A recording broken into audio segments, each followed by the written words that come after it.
Hello and welcome to Rome Sip and Eat. Today we're heading off on our first staycation since we moved up to Scotland. So come along with us as we head off to Edinburgh Airport. So we've arrived at the Doubletree by Hilton, just next door to Edinburgh Airport. It's about 2:45 in the afternoon.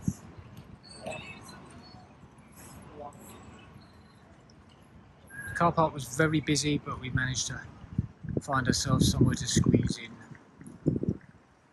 It was £20 for 24 hours. Just waiting for the lift to the third floor and we shall find the room.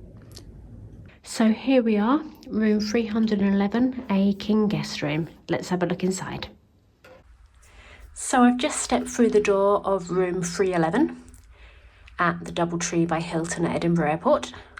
On our left, as we immediately come in the door, we have a door through to the connecting room. I'm assuming that's locked, not going to find out. And then a mirror. Beyond that, we've got a relatively large flat screen TV above a mini fridge, which I assume opens and may even be on. Ooh, that doesn't open easily. There we go, and coolish.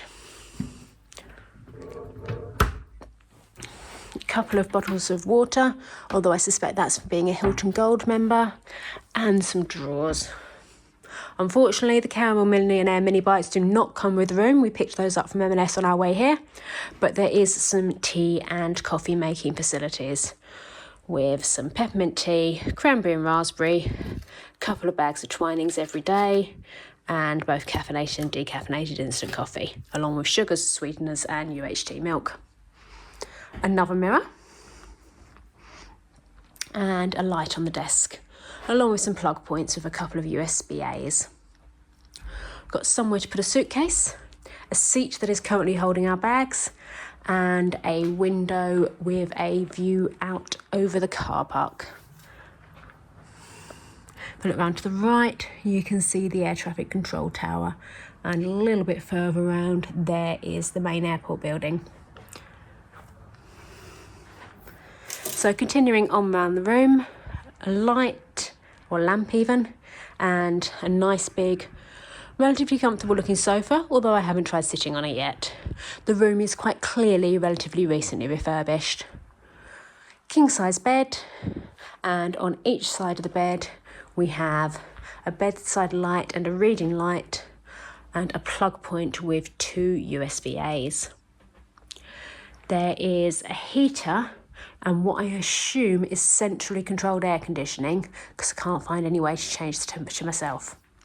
So if we head back towards the door, on our left hand side we have a wardrobe, which we'll have a quick look in, and then we'll wander into the bathroom afterwards. So opening up the wardrobe, which has a light in it, we have an iron and an ironing board, we have a fan, so the ability to cool down the room a little bit more if you so wish, a hairdryer, and down the bottom there a safe. So I'll shut that up and then we'll head into the bathroom. So back towards the door where it came in, and round to the left we have the bathroom. Again, looks recently refurbished. Mirrors number 3 and 4, with mirror number 4 being a shaving/makeup mirror. Single sink with plenty of storage around it, and a couple of hand towels down there, as well as some tissues, some body lotion, and some hand wash, as well as a shaving socket. A couple of larger towels for the shower with the commode, and then behind us we have the large walk-in rainfall shower with some shower gel, shampoo, conditioner, and down on the floor there, my pet peeve for Travelodge not having them, Hilton thankfully do provide you with a bath mat. So that is a king guest room at Doubletree by Hilton at Edinburgh Airport. If you have any questions about the room, please do ask us in the comments below. So that was our Edinburgh staycation at the Doubletree by Hilton Edinburgh Airport. It's a few days later now, so as you can see, we're back home.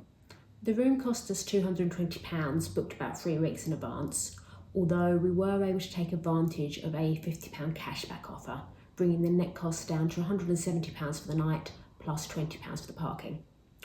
Breakfast for us was free as Hilton Gold members, but you could add it on for a cost of £14 per person, correct as at July 2026. So breakfast was served from 6 a.m. to 10 a.m. It was pretty busy when we went down about 8 o'clock. There were lots of people coming and going, but it quietened down after about half an hour. There were tables available all the time, which was nice. Good selection of food, hot and cold, with juice, water, and a couple of coffee machines available too. The bar and restaurant are both recently refurbished.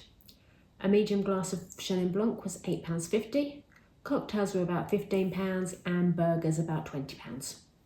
There's free access to the Living Well Health Club that is attached to the hotel. There's a 17.5 metre swimming pool in there, and a gym, which is pretty well specced out for a hotel. The opening hours are 6:30 a.m. to 9 p.m, that's Monday to Friday, and 8 a.m. to 8 p.m. over the weekends.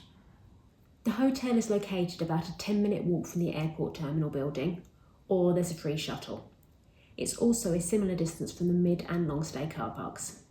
So one way to get into the heart of Edinburgh is to take the tram from the airport, but you do pay a premium if you get on there. So one useful little tip is if you walk to the Ingliston Park and Ride, you save on that premium. It is quite a bit cheaper, and it's only about a 15-minute walk from the hotel, or otherwise you can just catch a bus. There's a stop almost immediately outside the hotel. The main issue we hit was a lack of air conditioning. It was a hot day, and either there wasn't any in the room, despite what I thought it was part of the room tour, or it wasn't working as well as it should have been. We stayed there in May and it was fine, but this time the room was so hot that we ended up sleeping with the window open. That does link to a positive thing though, because we were able to sleep with the window open despite being close to the airport, because the hotel was nice and quiet. The question is though, would you stay at the hotel again? Well, I think we've kind of already answered that one, as this was our second stay here. However, it really does depend on whether you're just visiting Edinburgh itself, or maybe you've got an early flight out, or getting in late to the airport, because there probably are better places to stay if you're just looking to go into Edinburgh. We're definitely going to be checking some of those out in the next coming months as a comparison. Yeah, I agree. And I think I'd also like to try the Moxie the next time we have cause to stay at the airport, to see how that compares. That's it for today though, so thanks for watching. If you enjoyed this video, please do give it a like and consider subscribing, and we'll be back next Wednesday with another one.